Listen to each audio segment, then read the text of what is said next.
નમસ્કાર, હું રાજ. આપ જોઈ રહ્યા છો સ્પાર્ક ટુડે ન્યૂઝ. રાજ્ય સરકારના શાળા પ્રવેશ ઉત્સવ અભિયાન અંતર્ગત માંગરોળ તાલુકાના સિરિયાજ ગામની પ્રાથમિક શાળામાં શાળા પ્રવેશ ઉત્સવ કાર્યક્રમનું આયોજન કરવામાં આવ્યું હતું.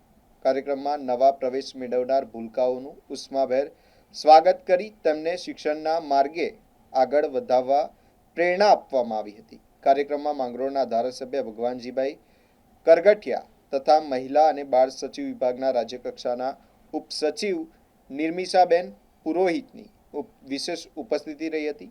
આ ઉપરાંત જિલ્લા પંચાયત ઉપપ્રમુખ જેઠાભાઈ ચુડાસમા, સિરિયાત સરપંચ સરમનભાઈ વાડલિયા, શિવમ ચક્ષુદાન સંચાલક નાથાભાઈ નંદાણીયા, દાનાભાઈ ખાંભલા સહિતના આગેવાનો, ગ્રામજનો, વાલીઓ અને શિક્ષકો મોટી સંખ્યામાં સાથે જ વિદ્યાર્થીઓ પણ ઉપસ્થિત રહ્યા હતા.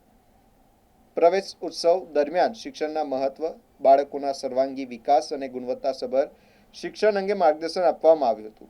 મહાનુભાવોએ વાલીઓને બાળકોને નિયમિત શાળાએ મોકલી તેમના અભ્યાસ પ્રત્યે પ્રોત્સાહિત કરવા અનુરોધ કર્યો હતો. કાર્યક્રમ દરમિયાન વિદ્યાર્થીઓએ વિવિધ સાંસ્કૃતિક કાર્યક્રમોની પણ રજૂઆત કરી હતી, જેને ઉપસ્થિતોએ વધાવી લીધા હતા. ગ્રામજનો અને વાલીગણની સક્રિય ભાગીદારીથી સમગ્ર કાર્યક્રમ ઉત્સાહ અને આનંદના માહોલમાં સંપન્ન થયો હતો. કાર્યક્રમના અંતે શાળા પરિવાર અને મહાનુભાવોના હસ્તે વૃક્ષારોપણ કરવામાં આવ્યું હતું, જેનાથી પર્યાવરણ સંરક્ષણનો સંદેશ પણ આપવામાં આવ્યો હતો.